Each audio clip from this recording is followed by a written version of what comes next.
रायगडची झुंज, अन्यायावर लेखणीचा वार.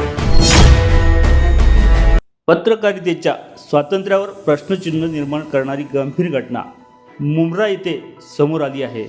पत्रकार विकास जगताप यांना धमक्या देणे आणि सामाजिक बहिष्कार लादल्याच्या आरोपावर मुंब्रा पोलीस ठाण्यात 8 जणांविरुद्ध गुन्हा दाखल करण्यात आला आहे. भारतीय न्याय संहिता 2023 तसेच महाराष्ट्र सामाजिक बहिष्कार प्रतिबंधक कायद्यानुसार ही कारवाई करण्यात आली आहे. आरोपींमध्ये एक सेवानिवृत्त पोलीस अधिकाऱ्याचाही समावेश असल्याची माहिती समोर आली आहे.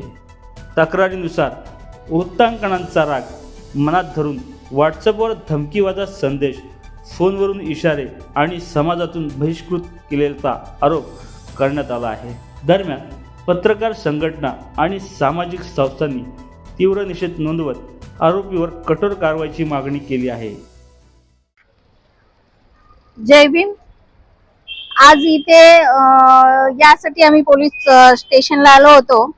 आमच्या समाजातील विकास जगताप पत्रकार आहे, पत्रकार म्हणून ओळखलं जातं आणि अशा पत्रकारांच्या वरती ज्या लोकांनी बहिष्कार टाकायचा प्रयत्न केलाय ते आरोपी 8 जण आहेत. सर्वांनी जातीय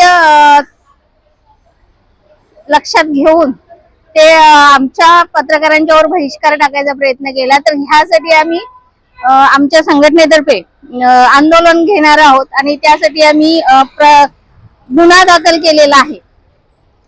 तर या गुन्हेगारांच्या वर म्हणजे ज्यांनी हे केलेलं कृत्य आहे, संविधानामध्ये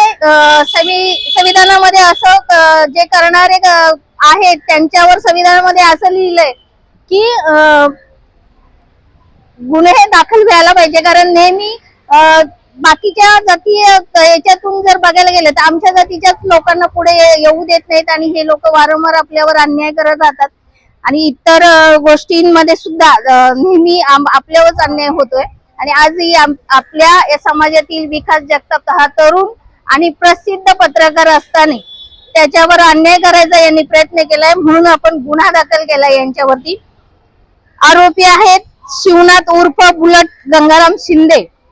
दुसरा आरोपी आहे सुदाम गंगाराम शिंदे. तिसरा आरोपी आहे भूषण सुदाम शिंदे, धीरज भरत शिंदे, अभिषेक भगवान शिंदे, चेतन सुदाम शिंदे, शुभम उर्फ रावण शिंदे आणि पंकज भारत शिंदे. हे 8 आरोपी आहेत. यांच्यावर लवकरात लवकर कारवाई करावी, यांना अटक करावी, अन्यथा हा भारतभर आंदोलन आम्ही करण्याचा इशारा देतो.